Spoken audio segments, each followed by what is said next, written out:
예, 부산 서구동구 출신 곽규택입니다. 후보자님, 네. 제가 의사진행 발언 통해서 이야기했던 자료 다시 한번 말씀드립니다. 한국은행으로부터 환전, 외화저축, 외화송금 내역 저희들이 받아볼 수 있도록 개인정보 제공 동의하십시오. 그리고 관세청으로부터 출입국 물품 신고 현황 및 위반 내역 이거 저희들이 볼 수 있도록 관세청에 개인정보 제공 동의하십시오. 반드시. 그리고 지금 자료 제출 요청한 것 중에 또 안 온 것이 있는데 다시 한번 말씀드립니다. 후보자께서 마이크로 브루어리 코리아 주식회사 비상장 주식 보유하고 계시죠? 네. 그런데 본인이 소속되어 있는 법무법인 클라스 한결 여기서 이 마이크로 브루어리 코리아에 대해서 외부 자문한 내역이 있어요. 그래서 이 자문한 내역 그 회사와 이 비상장 주식 보유한 회사가 동일한 회사냐 했더니 그냥 자문한 기억이 없다. 이렇게만 애매모호한 답변을 하셨습니다. 이 회사가 비상장 주식을 보유한 이 회사가 후보자께서 지금 변호인으로 있는 법무법인 클라스 한결 여기서 자문해주고 있는 회사가 맞는지 다시 한번 자료 제출해 주시기 바랍니다. 다음 PPT 한번 보시죠. 방금 그 후보자께서 말씀하신 것 중에 공직 사회에서의 파벌 이거 안 된다 말씀하셨습니다. 네. 그 말씀 참 저는 공감이 갑니다. 한번 보시죠. 후보자께서 후보자의 경력 중에서 가장 자랑스럽게 하시는 게 민변 회장하셨던 거더라고요. 민변은 나의 등불이다 이런 말씀도 하셨던데 저는 민변 이름 바꿔야 한다고 생각해요. 공변으로. 민주사회를 위한 변호사 모임이 아니고요. 공직 진출을 위한 변호사 모임으로 이미 변질이 됐습니다. 노무현 정부 때 한번 보시죠. 이때 처음으로 민변에서 대거 공직에 진출을 했어요.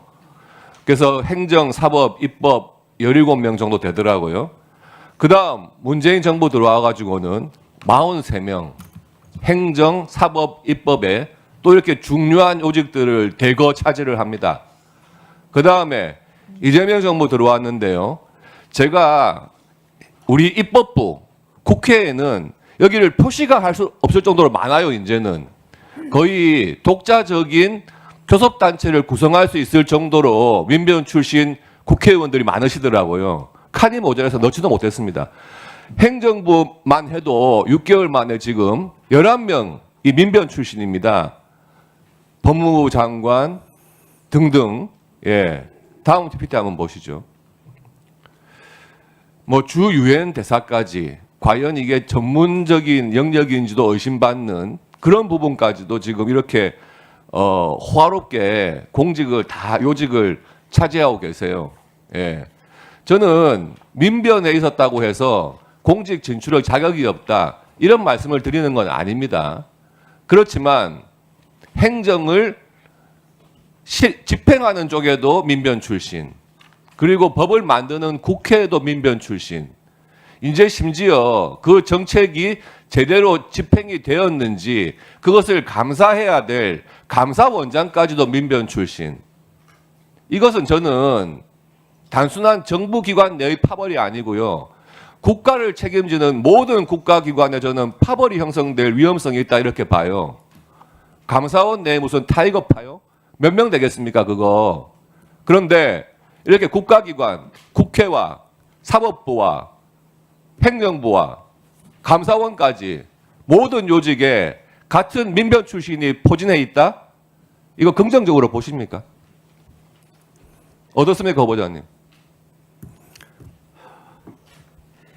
제가 타 공직자의 진출에 관해서 후보자에 대해서 말씀드리는 것은 좀 부적절하다고 좀 생각을 합니다. 좀 양해해 주시면 감사하겠습니다. 민변이요. 뭐 사실 시민사회 단체예요. 민변은 전문직들, 변호사들로 구성된 NGO죠. 예. 그러면 NGO는 저는 권력의 밖에서 권력을 비판할 때 정말 건강하고 의미가 있는 거라고 생각을 합니다. 그거에는 동의하십니까? 예, 민변의 활동은 그래야 한다고 예. 생각하고 있습니다. 그런데 이 시민사회 단체가 저는 권력하고 밀착이 돼가지고 권력 진출, 공직 진출의 어떤 스펙으로 작용한다. 저는 이것은 이미 그 시민사회 단체의 존재의 의미를 망각한 것이고 오히려 그 시민사회 단체가 비판받고 감시받아야 될 그런 권력기관화하는 것이 아닌가 하는 우려가 들어요. 과거에 이 민변 출신 중에서 문재인 정부 때도 고위직을 맡았던 분이 계세요. 법무부 차관을 했던 분. 술에 취해가지고 택시기사 폭행하고 블랙박스 영상 삭제 요구까지 해가지고 유죄 선고받았습니다. 징역 6개월에 집행유예 2년. 또 작년 총선에 나섰던 민변 출신 인사들 갭 투기 의혹 그리고 성범죄 변론 2차 가해 그리고 민변이 공개 비판하던 위성정당으로 직행하고 이런 일들이 생기는 겁니다. 이게 민변이라는 곳이 출범할 때의 그런 순수성을 잃어버리고 이게 권력기관화가 되면은요, 결국에는 도덕성까지도 의심받는 겁니다.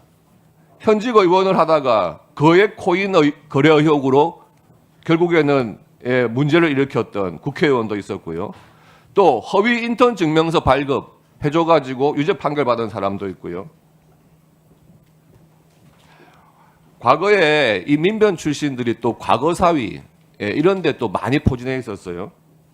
과거사위에서 활동했던 민변 변호사들 자기가 조사한 사건에 변호를 맡아가지고 수십억 원 수임료 챙겨다가 처벌받은 사례도 있습니다. 이건 추후에 제가 또 말씀을 드리겠습니다만은 작년에는 무슨 일도 있었냐 하면은요. 일제 강제징용 피해자 소송 대리했던 분들 그 출신 인사가 그 정부에서 제3자 면제 해법으로 인해 가지고 상대금을 지급받았는데 그 피해자들한테 받은 돈은 10%를 소송보수로 달라 민변 출신 변호사들이 그렇게 하는 거예요. 그러니까 이제 이렇게 권력기관화를 하다 보니까 이런 부도덕한 일들까지 생기는 겁니다.